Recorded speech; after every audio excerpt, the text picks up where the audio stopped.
Hello दोस्तों, क्या हाल चाल है। जय श्री राम, सत श्री अकाल। आज 30 जनवरी है।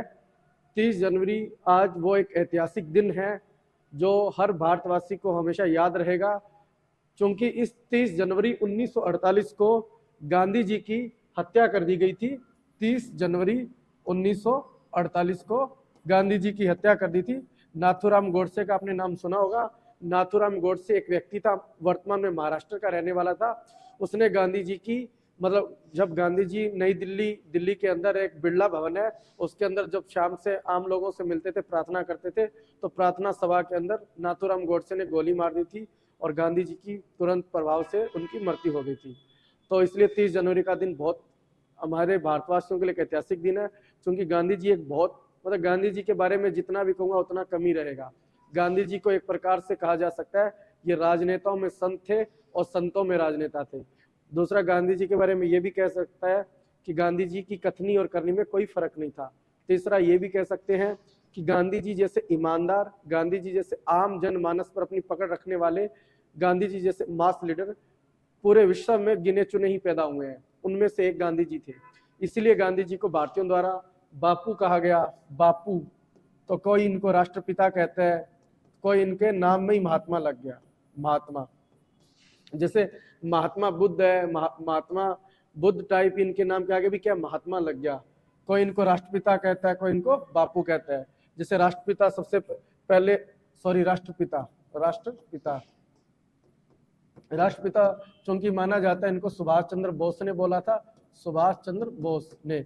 और महात्मा इनको माना जाता है रविंद्रनाथ टैगोर ने बोला था, क्योंकि और दूसरा, रविंद्रनाथ टैगोर के कहने से महात्मा नहीं हो गए, सुभाष चंद्र बोस के कहने से राष्ट्रपिता नहीं हो गए। मेन वजह है कि आम जनता में इतने लोकप्रिय थे कि मतलब हर व्यक्ति, लगभग हर व्यक्ति इनकी बात को मान जाता था और जनता पे इनकी बहुत अच्छी पकड़ थी। जनता की एक जो मेंटल लेवल होता है, साइकोलॉजी होती है, उस पर इनका बहुत बड़ा होल्ड था। इसलिए हमारे देश के सबसे एक महान नेताओं में से एक है आधुनिक भारत के। और माना जाता है कि जब अंग्रेजों ने भारत पे नियंत्रण स्थापित किया और भारत एक गुलाम देश बना, तो जब भारतीयों का बहुत ज्यादा शोषण होने लग गया, तो भारतीयों के अंदर एक प्रकार से ये बात पहुंचने लगी धीरे धीरे स्टार्टिंग में कि भारतीयों का अंग्रेजों के द्वारा शोषण किया जा रहा है। उस शोषण में भारतीयों को अंदर ये चीज जगाने के लिए, कि ये चेतना विकसित करने के लिए कि अंग्रेजों द्वारा तुम्हारा मतलब नियंत्रण किया जा रहा है, तो जितने सभी अन्य नेता लोग, जैसे बड़े बड़े, जैसे लाला लाजपत राय है, रविंद्रनाथ टैगोर है, ठीक है, राजा राम मोहन राय जैसे, ईश्वर चंद्र विद्यासागर है, बाद में नेहरू जी है, और है सुभाष चंद्र बोस है, पटेल है, सब व्यक्ति जितना ये सब मिलके इतना चेतना विकसित नहीं कर पाए, उतना आम भारतीयों के अंदर अंग्रेजों के प्रति यदि चेतना विकसित की तो वो महात्मा गांधी थे। महात्मा गांधी। और महात्मा गांधी के लिए मैं एक शायरी कहना चाहूंगा। अलामा इकबाल की पंक्ति है कि हजारों साल नरगिस अपनी बेनूरी पर रोती है, बड़ी मुश्किल से होता है चमन में दीदावर पैदा। क्योंकि ऐसे लोग हजारों सालों में कभी कभी पैदा होते हैं। इसलिए महात्मा गांधी। और महात्मा गांधी जी को पढ़ने से पहले मैं सबसे पहले तो जनरल इंट्रोडक्शन, तो हर भारतीयों को पता है कि इनका जन्म 2 अक्टूबर को हुआ था। 30 जनवरी को नाथूराम गोडसे ने इसकी हत्या कर दी थी। 1869 में मतलब माना जाता है कि इनका जन्म हुआ था और 1948 में इनकी डेथ हो गई थी। ठीक है, ये तो हर किसी को पता है। गांधी जी के पिता का नाम क्या है, माता का नाम क्या है, बच्चों का नाम है, ये कोई इंपॉर्टेंट नहीं है। मैन हम देखेंगे यूपीएससी, स्टेट पीसीएस और एक आम भारतीय जो इन चीजों में, ऐसी चीजों में दिलचस्पी रखता है, उनके लिए सबसे एक अच्छा वीडियो बन सकता है। तो इसलिए मैंने आपको उन्हीं खास खास जो मेन मुद्दे है, इश्यू है, जो मुद्दे हैं, इन्हीं पे हम चर्चा करेंगे। इन मुद्दों में हम मान ली दो कैटेगरी में, मैंने इन मुद्दों को तीन कैटेगरी में, सॉरी, इन मुद्दों को बनाया है। एक तो ये कैटेगरी की रहेगी कि राष्ट्रीय आंदोलन में गांधी जी का योगदान क्या था, सीधा सीधा। दूसरा, मैंने एक कैटेगरी ये बनाने की कोशिश की है कि गांधी जी आज भी प्रासंगिक क्यों है, बापू अभी जिंदा है पर गांधी जी आज भी जिंदा क्यों है। तीसरी, मैंने उस कैटेगरी के उन चीजों को बताने की कोशिश की है जिन पे गांधी जी की कुछ ऐसी चीजें जिन पे आज विवाद सामने आता है, उनके ऊपर डिबेट्स हो जाती है। तो सबसे पहले मैं आपको बताना चाहूंगा कि गांधी जी का राष्ट्रीय आंदोलन में क्या योगदान है। वैसे तो मैं कहना चाहूँ कि गांधी जी का बहुत योगदान है, गांधी जी ऐसे थे वैसे थे, बहुत योगदान में एक फैक्ट के साथ बात सामने नहीं आती, तो कुछ फैक्ट आपको इसके लिए बता देता हूँ। सबसे पहले कि मैं बता देता हूँ, गांधी जी जब 1915 के अंदर राष्ट्रीय आंदोलन में भारत में उन्होंने भागीदारी की थी 1915, तो 1915 से पहले लगभग 20-25 वर्षों तक ये साउथ अफ्रीका में रहते। चूंकि गांधी जी एक बैरिस्टर थे, वकील थे, लंदन से पढ़ के आए थे, इन्होंने वकालत करने के लिए साउथ अफ्रीका गए थे।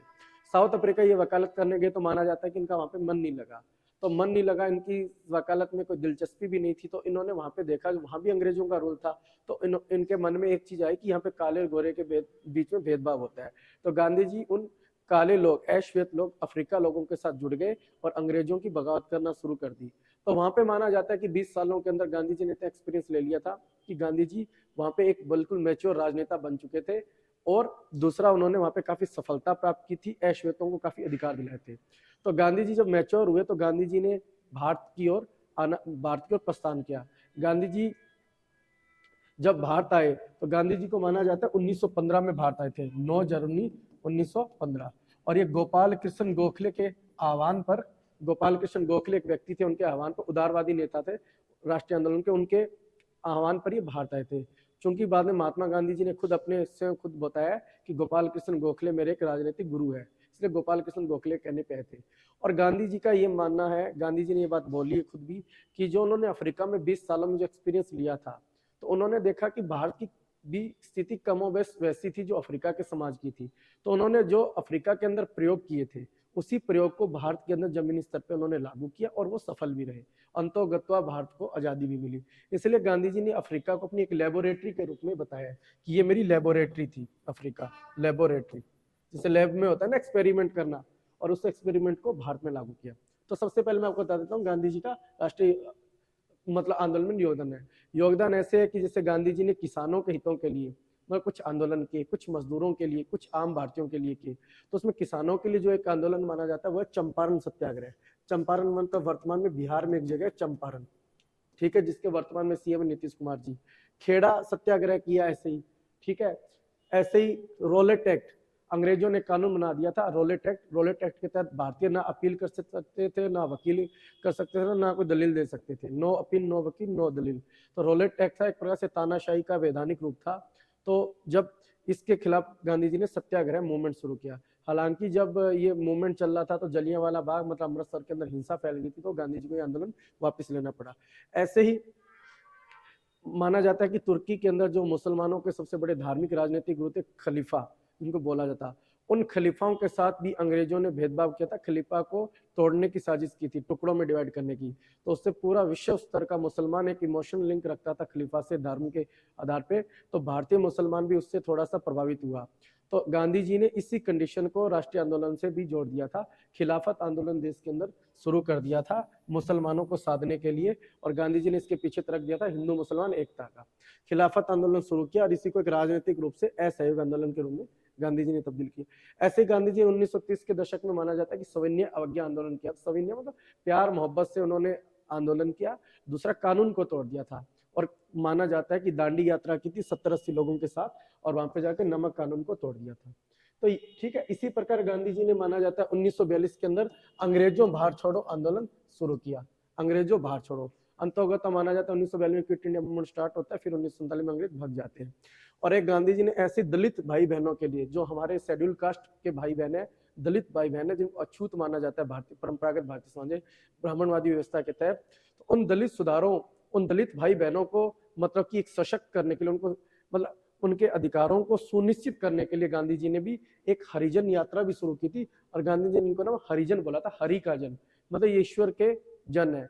तो फिर गांधी जी ने जब ऐसा करते हैं तो दूसरी तरफ आपको पता होगा कि भारत में जैसे दलितों के उत्थान के लिए मतलब अपलिफ्टमेंट ऑफ दलित या शेड्यूल कास्ट के लिए एक तरफ भीमराव अंबेडकर साहब भी आंदोलन कर रहे थे, भीमराव अंबेडकर साहब भी उनके अधिकारों की वकालत कर रहे थे। तो इन दोनों के बीच में ये एक तरफ गांधी जी कर रहे थे, एक तरफ भीमराव अंबेडकर कर रहे थे। तो गांधी जी का तो ऐसा मानना था कि दलितों का सुधार तभी हो सकता है जो ऊपर की जाति है, सवर्ण लोग है, उनके हृदय परिवर्तन होता है। और भीमराव अंबेडकर का मानना था कि हृदय परिवर्तन कभी नहीं हो सकता, कानूनी अधिकार से दलितों को अधिकार मिल सकते हैं। तो दोनों के बीच में जब संघर्ष होता है तो इस संघर्ष का एक प्रतिफल रूप में सामने आता है प्रतिक्रिया पूना पैक्ट। पूना पैक्ट मतलब होता है गांधी जी और अंबेडकर साहब के बीच में, इससे एससी क्लास को रिजर्वेशन मिलता है, आरक्षण की व्यवस्था होती है। गांधी जी का ऐसा मानना था कि आरक्षण से सुधार नहीं हो सकता, हृदय परिवर्तन से हो सकता है। अंबेडकर साहब का ऐसा मानना था कि आरक्षण से हो सकता है, क्योंकि यदि आरक्षण सवर्ण क्लास नहीं देगा तो कोर्ट सुनिश्चित कर सकती है। तो इन यदि दलित की बात करें तो माना जा सकता है कि यहाँ गांधी जी से ज्यादा व्यवहारिक डॉक्टर भीमराव अंबेडकर थे। गांधी जी थोड़ा आदर्श थे, ठीक है। दूसरा, ये तो वो है जो कुछ फैक्ट है जो आपने हर किसी मतलब कोई किसी भी क्लास में आपको मिल जाएंगे, कहीं भी आपने पढ़ा होगा। तो चंपारण है, खेड़ा है, ठीक है, असहयोग आंदोलन है, जलियांवाला बाग है, ये सब चीजें, पूना पैक्ट है, ये सब चीजें तो गांधी जी का मतलब राष्ट्रीय आंदोलन में एक योगदान था ही था, ठीक है। मेन हम चर्चा करेंगे गांधी जी आज प्रासंगिक क्यों है। बापू अभी जिंदा है, मतलब गांधी जी अभी भी जिंदा है। गांधी जी की प्रासंगिकता मतलब गांधी आज भी क्यों जिंदा है। नंबर एक बात तो ये कि गांधी जी जब गांधी जी का हम पूरा जीवन देखते हैं, पढ़ते हैं, तो माना जाता है कि गांधी जी ने कुछ प्रयोग किए थे जो सफल होते हैं। गांधी जी ने हमेशा सत्याग्रह पे बल दिया, तो उन्होंने हमेशा सत्य का सहारा लिया। सत्य, गांधी जी हमेशा अहिंसा में विश्वास करते थे। गांधी जी हमेशा प्रेम भाईचारे के साथ रहते थे। तो गांधी जी की इन मूल्यों से हम ये सीख सकते हैं, यदि हम आज सत्य, अहिंसा, प्रेम, भाईचारा, मोहब्बत से रहे तो बहुत सी ऐसी विश्व के मसले हैं, जो बहुत से भारत के मसले हैं, उनका हम चुटकियों में समाधान कर सकते हैं। मतलब विश्व में शांति सद्भाव हेतु। फॉर एग्जाम्पल, जैसे हमने देखा होगा अर्मेनिया और अजरबैजान का युद्ध हुआ, अभी यूक्रेन और रूस का युद्ध हुआ, उसी प्रकार हुती ने भी लाल सागर में आक्रमण कर दिया। उसी प्रकार हमने देखा इजराइल फिलिस्तीन के बीच में विवाद हुआ। अभी थोड़े समय पहले हमने देखा श्रीलंका के अंदर क्राइसिस हुआ, पाकिस्तान के हमेशा क्राइसिस हुआ। पूरे विश्व में आतंकवादी चरम स्तर पे घूम रहे हैं, बाहर जैसे देश में नक्सलवादी घटनाएं बढ़ रही है, साइबर अटैक हो रहे हैं। तो इन चीजों में यदि हम देखें, गांधी जी की से हर नागरिक यदि ये शिक्षा ले सकता है, यदि सत्य पे चले और हम प्रेम मोहब्बत से चले तो ये सब चीजें हो ही नहीं सकती। और जब प्रेम मोहब्बत से सत्य से चलेंगे, आतंकवाद जैसी चीजें, युद्ध जैसे नहीं होगी, तो अंतोगत अल्टीमेटली मानव समाज अपने आप अपलिफ्टमेंट हो जाएगा। तो ये गांधी जी तो यहाँ बहुत इंपॉर्टेंट कह सकते हैं।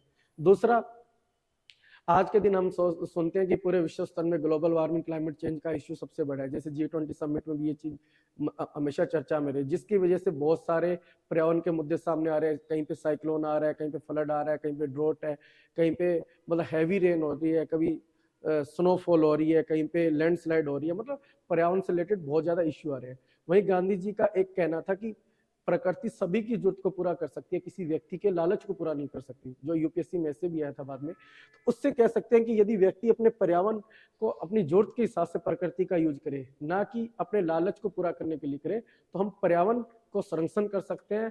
पर्यावरण का यदि हम संरक्षण करते हैं तो ग्लोबल वार्मिंग, क्लाइमेट चेंज जैसी चीजें अपने आप ही खत्म हो सकती है। दूसरा, गांधी जी का ऐसा मानना था, जो इंसान की जो फूड हैबिट है, खाता है, तो इंसान को हमेशा शाकाहारी खाना चाहिए, वेज खाना चाहिए, शाकाहारी।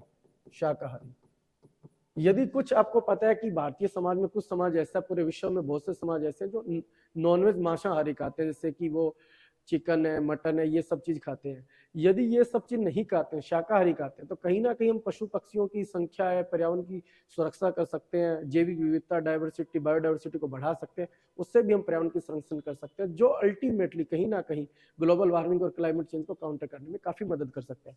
उसी प्रकार गांधी जी की एक संकल्पना थी, राम राज्य की संकल्पना।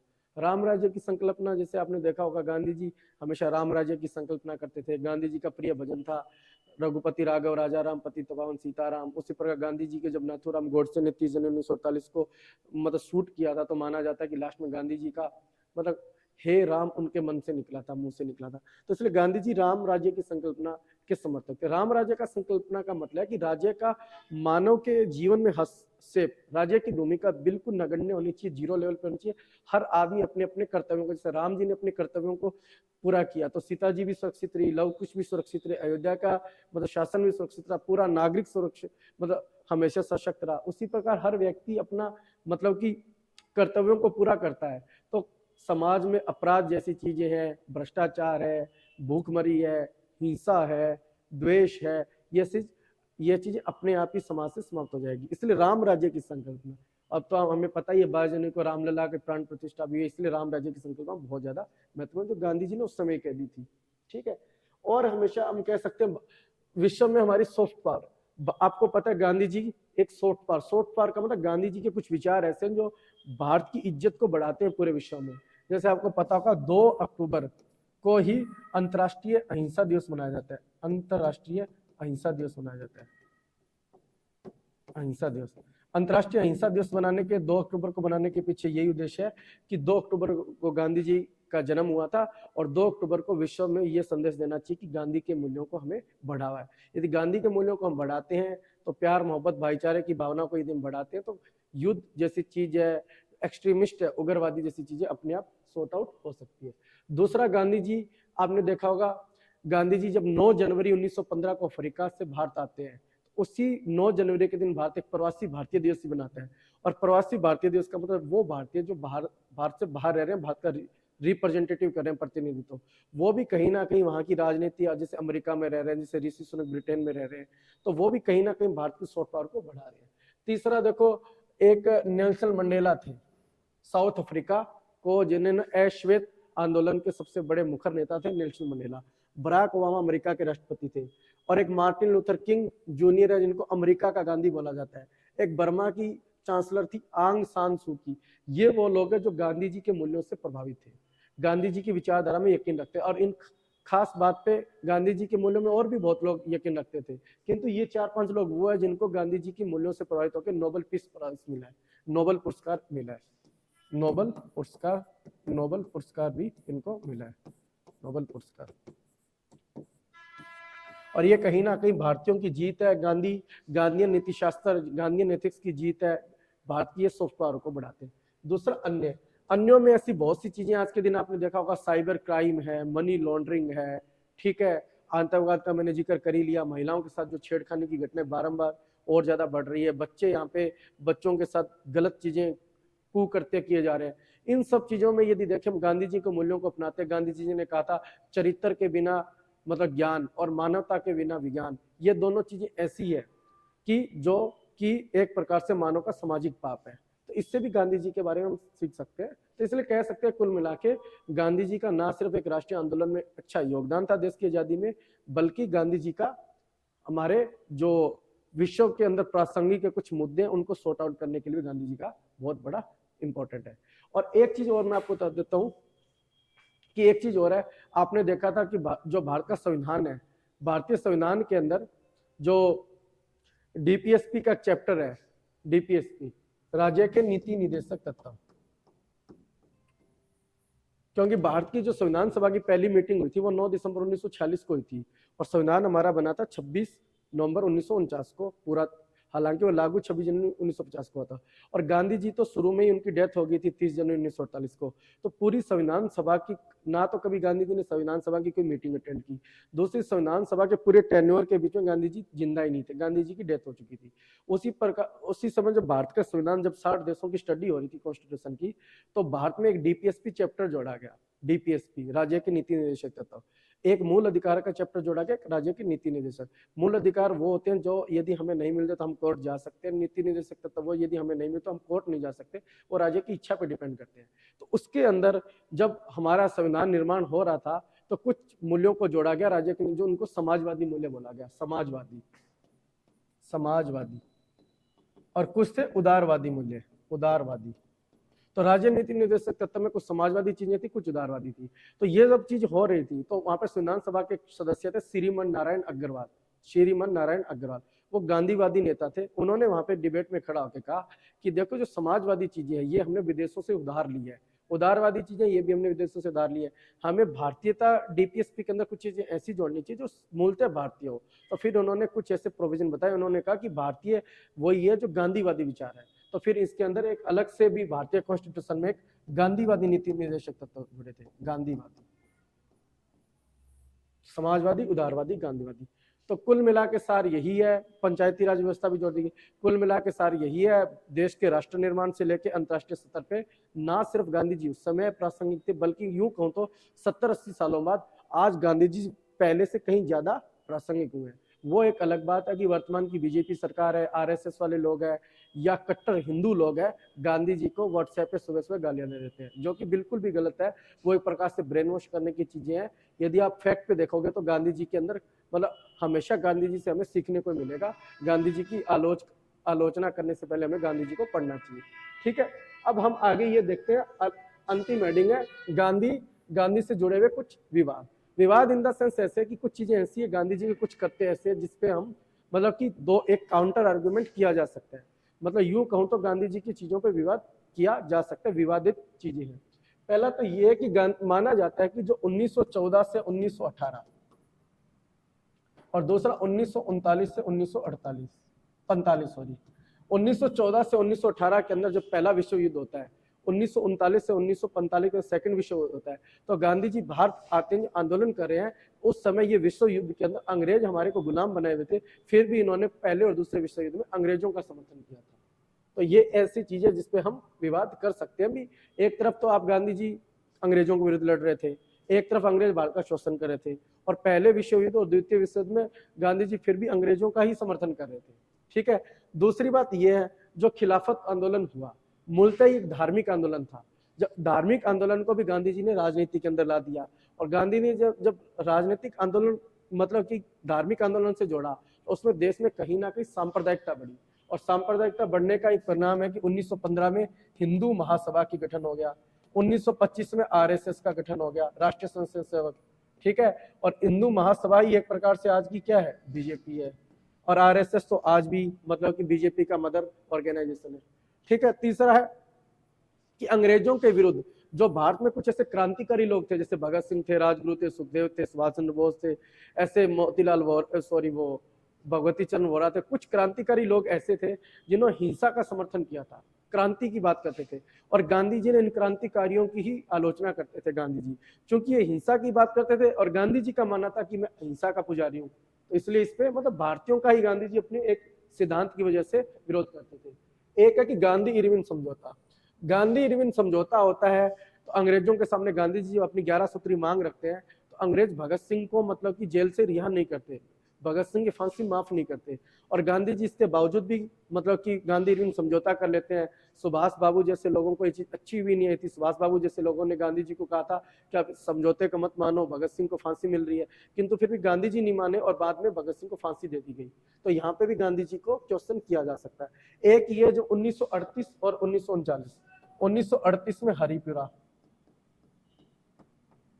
1939 में त्रिपुरी एक मध्य प्रदेश के अंदर जगह है, जो गाडरवाड़ा और नरसिंहपुर और ये जबलपुर के क्षेत्र है, इसके आसपास की एक जगह त्रिपुरी, जहाँ पे कांग्रेस का अधिवेशन हुआ था। जब कांग्रेस का अधिवेशन हुआ तो यहाँ पे सुभाष चंद्र बोस चुनाव जीत जाते हैं, अध्यक्ष बन जाते हैं। गांधी जी पटाभी सीतारामैया को अध्यक्ष बनाना चाहते हैं, फिर भी मतलब गांधी जी ने ऐसा दबाव बना दिया सुभाष चंद्र बोस पे, माना जाता है कि सुभाष चंद्र बोस को लास्ट के अंदर अध्यक्ष पद से इस्तीफा देना पड़ा, और उनको कांग्रेस से भी निकाल दिया गया। तो यहाँ पे भी चुनाव जीतने के बाद भी सुभाष बोस को यदि जाना पड़ रहा है, तो इससे कहीं ना कहीं गांधी जी की डेमोक्रेसी के मूल्यों पर क्वेश्चन उठते हैं। एक है कि गांधी जी ने जब असहयोग आंदोलन किया, तो असहयोग आंदोलन जनता के अंदर एक मास मूवमेंट था, अच्छा संदेश जा रहा था। जैसे चौरा चौरा के पास हिंसा होती है, गांधी जी आंदोलन को वापस ले लेते हैं। जैसे गांधी जी आंदोलन को वापस लेते हैं, तो विठल भाई पटेल जैसे लोग, सुभाष चंद्र बोस जैसे लोग, और मोतीलाल नेहरू जैसे लोग, CR दास जैसे लोग गांधी जी की जम के अवहेलना करते हैं, आलोचना करते हैं, और वो यहाँ तक कि एक अलग स्वराज पार्टी का निर्माण भी कर लेते हैं। एक है कि जब 1947 में 15 अगस्त 1947 को देश आजाद हुआ, अब क्वेश्चन ये आया कि अंग्रेजों ने भारत को, जैसे मेनली कांग्रेस को ये ऑफर किया कि आप देश का प्राइम मिनिस्टर बनाओ। तो जब देश के प्राइम मिनिस्टर बनाने की बात है, तो माना जाता है कि कांग्रेस की 16 प्रांतीय समितियां थी, 16 प्रोविंस जैसे होता है ना, राजस्थान कांग्रेस कमेटी, पंजाब कांग्रेस कमेटी, हरियाणा, ऐसे पूरे भारतवर्ष में 16 कांग्रेस कमेटियां थी हर राज्य स्तर पे। इन 16 राज्य स्तर की कमेटियों के अध्यक्षों को यह निर्णय लेना था कि आगे 15 अगस्त 1947 को देश का प्रधानमंत्री कौन बनाया जाए। तो 16 में से माना जाता है कि 14 लोग ऐसे माने थे जो सरदार पटेल को प्राइम मिनिस्टर बनाना चाहते थे। एक लोग ऐसे थे जो पटाभी सीतारामैया को राष्ट्रपति बनाना चाहते थे। एक ऐसा आदमी था जो कृपलानी साहब को राष्ट्रपति बनाना चाहते थे। तो मोटा मोटी लोकतंत्र के आधार पे कहूं, वोटिंग के आधार पे कहूं, तो सरदार पटेल को 16 में से 14 वोट मिलने थे, 15 अगस्त को देश के प्रधानमंत्री बन जाने चाहिए थे। किंतु गांधी जी ने सरदार पटेल की जगह नेहरू को मतलब कि प्राइम मिनिस्टर का दावेदार माना, और 15 अगस्त 1947 को उन्होंने नेहरू जी को प्राइम मिनिस्टर भी बना दिया, जो आगे 17 साल देश के प्राइम मिनिस्टर रहे। बाद में उनकी बेटी इंदिरा गांधी प्राइम मिनिस्टर रही, फिर उनका एक लड़का राजीव गांधी देश का प्राइम मिनिस्टर रहा, फिर उनकी वाइफ श्रीमती सोनिया गांधी जी, राजीव गांधी जी 10 साल इनडायरेक्ट रूप से प्राइम मिनिस्टर थी, सुपर प्राइम मिनिस्टर के रूप में थी जब मनमोहन सिंह जी प्राइम मिनिस्टर थे, और उनका लड़का राहुल गांधी आज भी पीएम का दावेदार है। कहने का ना, वहां से नेपोटिज्म चरम स्तर का भ्रष्टाचार शुरू हो जाता है, गांधी की कांग्रेस खत्म हो जाती है, और एक प्राइवेट प्रॉपर्टी के रूप में गांधी परिवार उसका जम के यूज करता है। ठीक है। फिर है कि एक बार फिर गांधी जी पे क्वेश्चन विवाद यहाँ पे उठते, जब स्वतंत्रता के बाद जब भारत और पाकिस्तान आजाद हुए, अलग अलग देश बने, तो जो भारत का जो राजकोष था, क्योंकि पहले तो इकट्ठे थे, 15 अगस्त 1915 में जो राजकोष था, माना जाता है कि उस राजकोष में से 55 करोड़ रुपए की पाकिस्तान ने डिमांड की थी कि हमें 55 करोड़ रुपया मानना चाहिए। और हमारे राष्ट्रवादी नेता जैसे सरदार पटेल जैसे, राजेंद्र प्रसाद जैसे लोग उनको पैसा नहीं देना चाहते थे। उनका ये मानना था कि यदि ये इनको 55 करोड़ रुपए देते हैं तो ये सांप्रदायिकता और हिंसा के लिए, आतंकवाद जैसी चीजों के लिए पैसा खर्च करेंगे। क्योंकि गांधी जी अनशन पे बैठ के उनका ये मानना था कि वो कुछ भी करे उसका हक है, उसको 55 करोड़ रुपए मिलने चाहिए। ठीक है। फिर एक यहाँ पे भीमराव अंबेडकर साहब के साथ भी इनका मतभेद मिलता है, क्योंकि गांधी जी वर्ण व्यवस्था के समर्थक थे। वो चाहते थे ब्राह्मण, क्षत्रिय, वैश्य, शूद्र के बच्चे, ब्राह्मण वाले बच्चे ब्राह्मण का काम करें, क्षत्रिय वाले बच्चे क्षत्रिय का, वैश्य वाले बच्चे वैश्य का काम करें, शूद्र के बच्चे शूद्र का काम करें। तो भीमराव अंबेडकर साहब इस चीज के समर्थक नहीं थे, उन्होंने उनकी आलोचना की। उनका ये मानना था गांधी जी ऐसा करके हिंदू धर्म की जो बुराइयां हैं उसको और ज्यादा मजबूती से आगे बढ़ा रहे हैं। इसलिए भीमराव अंबेडकर साहब ने हिंदू लास्ट में, इसी वजह से माना भी जाता है कि भीमराव अंबेडकर साहब ने हिंदू धर्म का से परित्याग कर दिया था और उन्होंने बुद्ध धर्म ग्रहण कर लिया था। और अंबेडकर साहब ने कहा भी था कि हिंदू धर्म में पैदा होना मेरे हाथ में नहीं था, पर हिंदू धर्म के अंदर मैं मरूंगा नहीं, उससे पहले मैं नया धर्म अपना लूंगा। तो फिर लास्ट में बुद्ध धर्म में अपना लेते। और एक लास्ट के अंदर आता है गांधी जी की हत्या हो जाती है। गांधी जी की हत्या होने से पहले हमें यह पता नहीं चाहिए, गांधी जी की हत्या एक वैचारिक कारणों से ज्यादा मानी जाती है। वैचारिक मतभेद, वैचारिक मतभेद। एक तरफ थे वो लोग जो कट्टर हिंदू थे। कट्टर हिंदू वो लोग थे जिनका ऐसा मानना है कि भारत के अंदर सिर्फ और सिर्फ हिंदू रहेंगे, पाकिस्तान के अंदर मुसलमान रहेंगे। या फिर उन्होंने ये कहा था देश, दूसरा उनका यह मानना था कि देश का टुकड़े नहीं होने चाहिए, मतलब देश का बंटवारा भी नहीं होना चाहिए, और यहाँ पे सिर्फ और सिर्फ हिंदू रहेंगे और मुसलमान यहाँ पे नहीं रह सकते। साफ साफ ऐसा मानना था। वो थे कट्टर हिंदू। ठीक है। और वो हिंदू महासभा से जुड़े हुए लोग थे, दूसरा आरएसएस से जुड़े हुए लोग थे। ठीक है। और एक तरफ से गांधी जी, गांधी जी का ऐसा मानना था, गांधी जी सर्वधर्म समभाव के समर्थक थे। सर्वधर्म समभाव, सर्वधर्म समभाव का मतलब है गांधी जी ये चाहते थे कि सभी धर्मों का यहाँ पे सम्मान होना चाहिए, सारे धर्मों का लिए ये देश है। और गांधी जी इसलिए आज का सेकुलर शब्द के समर्थक थे। तो वो चाहते थे कि भारत के अंदर हिंदू भी रहे, मुसलमान भी रहे, सिख भी रहे, ईसाई रहे, सभी लोग रहे। तो इस बेस पे जब दोनों में मतभेद होता है तो कट्टर हिंदुओं ने, इनका ये आरोप था गांधी जी पे, न सिर्फ इन्होंने पाकिस्तान के निर्माण में मदद की है बल्कि भारत में रहने वाले मुसलमानों का भी समर्थन करे। इन दोनों का जब मतभेद होता है तो इसी में से नाथूराम गोडसे एक व्यक्ति थे, नाथूराम गोडसे और नारायण आप्टे, ये दोनों को मतलब फांसी की सजा भी दी गई। और नाथूराम गोडसे ने माना जाता है कि गांधी जी की हत्या कर दी थी। अभी मैं थोड़ा आपको बता देता हूँ गांधी जी की हत्या से संबंधित कुछ ऐसे महत्वपूर्ण फैक्ट। गांधी जी की हत्या होती है 30 जनवरी 1948 को। 30 जनवरी 1948 का वही दिन है जब गांधी जी हमेशा की तरह बिरला भवन में जाते हैं, प्रार्थना सभा में आम भारतीयों से मिलते हैं। उसी समय नाथूराम गोडसे यहाँ पे गोली मार देता है। और जब कोर्ट द्वारा इस मामले की जांच होती है तो नाथूराम गोडसे और एक इनका सहयोगी था नारायण आप्टे। नाथूराम गोडसे का नाम हर किसी ने सुना इनके, क्योंकि नाथूराम गोडसे ने खुद गोली चलाई थी। नारायण आप्टे इसके साथ थे, कुछ और भी लोग थे, मैं भी बताता हूँ। सभी लोगों ने मिलकर षड्यंत्र रचा था गांधी जी को मारने का। तो नारायण आप्टे को भी उतना ही दोषी माना गया था। इनको फांसी की सजा सुनाई गई थी और माना जाता है कि नवंबर 1949 के अंदर इनको फांसी सुना दी थी, नवंबर 1949 के अंदर। और दूसरा एक वीर सावरकर। वीर सावरकर नाम तो आपने सुना ही होगा। वीर सावरकर वही है जिन्होंने मित्र मेला अभिनव भारत संगठन की स्थापना की थी और जो आज के दिन आरएसएस और बीजेपी का काफी लोकप्रिय, इनको आदर्श मानते हैं, बल्कि मोदी जी भी कह चुके हैं इनको भारत रत्न मिलना चाहिए। तो वीर सावरकर को मतलब कि को भी इसमें मुख्य आरोपी माना गया था। हालांकि कोर्ट ने वीर सावरकर को बरी कर दिया था, उनको उन पर कोई ऐसा दोष साबित नहीं हुआ था। फिर दो व्यक्ति और थे, मदन लाल पाहवा और विष्णु करकरे। मदन लाल पाहवा और विष्णु करकरे वो थे जो नारायण आप्टे नाथूराम गोडसे के साथ थे। हालांकि मदन लाल पाहवा और विष्णु करकरे को फांसी की सजा ना देके कोर्ट ने आजीवन कारावास की सजा सुनाई थी। ठीक है। बाद में माना जाता है गांधी जी की हत्या की जांच के लिए एक कपूर कमीशन का भी, कपूर आयोग का भी गठन किया गया था। ठीक है। कुल मिलाकर सार ये कि मैंने ये बताने की कोशिश की गांधी जी का क्या योगदान था, गांधी जी प्रासंगिक क्यों है, गांधी जी की हत्या होने के पीछे क्या कारण थे और कौन कौन उसके अंदर दोषी थे। और वर्तमान में यदि बात करूं तो गांधी जी आज पहले से कहीं ज्यादा प्रासंगिक है। ठीक है। नमस्कार दोस्तों, बाय बाय।